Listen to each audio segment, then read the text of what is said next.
ورحمة الله وبركاته.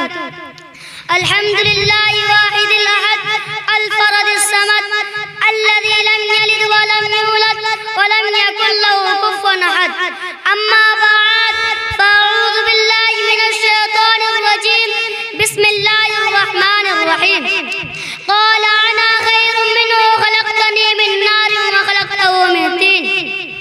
جناب صدر، حکم صاحبان، دور دراز سے آئے ہوئے مہمانان اعظام، معزز سامعین و سامعات، آج کی اس انعامی مسابقہ میں منتخب کردہ موضوع ہے عقیدت کی اصلاح عقیدے سے.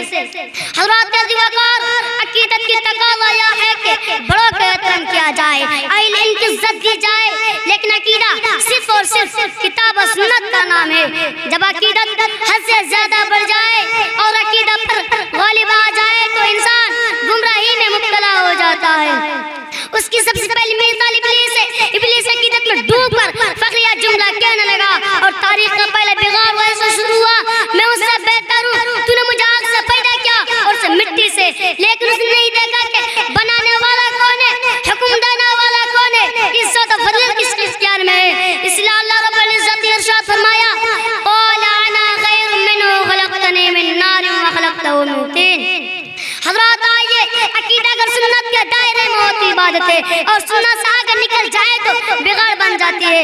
آئیے اور ایک مثال پر نظر ڈالیں. 3 صحابہ رضی اللہ عنہم عقیدت میں ڈوب کر کہا: ایک نے کہا میں نکاح نہیں کروں گا، دوسرے نے کہا میں ہمیشہ روزہ رکھوں گا، تیسرے نے کہا میں پوری رات عبادت کروں گا. لیکن نبی صلی اللہ علیہ وسلم نے عقیدت کی اصلاح فرمائی کہ میں تم میں سے سب سے زیادہ اللہ سے ڈرنے والا ہوں، لیکن میں روزہ رکھتا بھی ہوں اور چھوڑتا بھی ہوں، نماز بھی پڑھتا ہوں اور سوتا بھی ہوں اور نکاح بھی کرتا ہوں. پر جو میری سنت سے منہ موڑے وہ ہم میں سے نہیں ہے. فمن رغب عن سنتی فلیس منی. صحابہ کی نبی کوئی خواہش نہ تھی اور نبی صلی اللہ علیہ وسلم سے محبت میں اپنے عبادت کو بڑھانا چاہتے تھے، اس لیے وہ اپنے عبادت کو کمتر سمجھ رہے تھے. لیکن نبی صلی اللہ علیہ وسلم نے فوراً اصلاح فرما دی اور اعلان کر دیا: دن ربانیت کا نام نہیں، دن توازن، اعتدال اور سنت کی پیروی کا نام ہے. معزز سامعین، بس اوقات ہمیں کہہ کر بات کو ٹال دیتے ہیں. یہ ابھی بچہ ہے، چھوٹا ہے، سمجھ میں نہ آئے گا، مگر یاد رکھے نبی صلی اللہ علیہ وسلم کے عقیدے کے معاملے میں نرمی نہیں فرمائی، عقیدے میں لغزش دے کے اصلاح فرمائی. ایک موقع پر بچے نبی صلی اللہ علیہ وسلم کے شان میں اشعار پڑھ رہے تھے کہ اس بات میں آ کر بچے نے کہہ دیا: اللہ جو چاہے اور جو نبی صلی اللہ علیہ وسلم چاہے وہی ہوتا ہے. تو نبی صلی اللہ علیہ وسلم نے فوراً ٹوک دیا، فرمایا: نہیں ایسا مت کہو، بلکہ یہ کہو کہ جو میرا رب چاہے وہی ہوتا ہے. تو اس وقت آپ صلی اللہ علیہ وسلم نے نہیں دیکھا کہ کہنے والا بچہ ہے، بلکہ یہ دیکھا کہ عقیدہ محمود رہے. میں نے بہت چاہا مگر خدیجہ رضی اللہ عنہا نہ بچ سکی، میں نے چاہا مگر ابراہیم رضی اللہ عنہ دنیا سے چلے گئے، میں نے بہت چاہا مگر ابو طالب ایمان نہ لا سکے. میرا نہیں چلا تو صرف میرا رب کا چلا، جیسا کہ ارشاد باری تعالیٰ ہے: وَمَا تَشَاءُونَ إِلَّا أَن يَشَاءَ اللَّهُ رَبُّ الْعَالَمِينَ. یہی توحید ہے، یہ عقیدت کی بنیاد ہے اور نبی صلی اللہ علیہ وسلم کی امت کی دی سب سے بڑی تعلیم ہے. حضرات گرامی، حضرت ابراہیم رضی اللہ عنہ کے انتقال کے موقع پر رسول اللہ صلی اللہ علیہ وسلم شدید صدمہ پہنچا اور آکاش کو پار ہوئی، دل غمزدہ ہوا تو آپ صلی اللہ علیہ وسلم نے فرمایا: میرا سارا ٹوٹ گیا، آج میرا دل ٹوٹ گیا، اس لیے میں سورج کو گھرنے لگ گیا.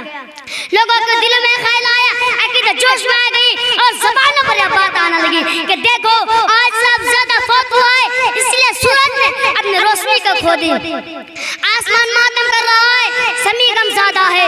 حضرات اگر نبی صلی اللہ علیہ وسلم چاہتے تو اس موقع کو شان کے لیے دلیل بنا لیتے، کہہ سکتے تھے تم نہیں مانتا تو نہ مانو.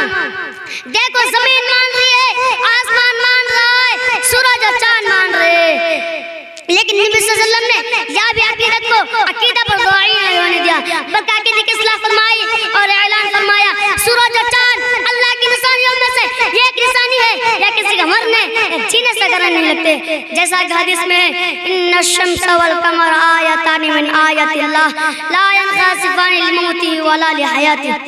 پھر آپ صلی اللہ علیہ وسلم نے موت کو صحیح راستہ دکھایا اور فرمایا: جب تم ایسا منظر دیکھو تو اللہ سے استغفار کرو، نماز کی طرف رجوع کرو اور اپنا عقیدے کی اصلاح کرو. جیسا کہ حدیث میں ہے: فَافْزَعُوا إِلَىٰ ذِكْرِ ذکرہ و دعائہ و استغفارہ. یہ نبی صلی اللہ علیہ وسلم کا طریقہ ہے. جذبات بھی ہوں, غم بھی ہوں, مگر عقیدہ صرف اللہ کے لیے خالص رہے. میں اپنی باتوں کے حصے اختتام کرنا چاہتا ہوں. آخر میں اللہ سبحانہ تعالیٰ سے دعا ہے کہ ہم سب کی عقیدت کو عقیدے کی اصلاح کرنے کی توفیق دے. آمین. وآخر دعوانا الحمدللہ رب العالمین. السلام علیکم ورحمۃ اللہ وبرکاتہ.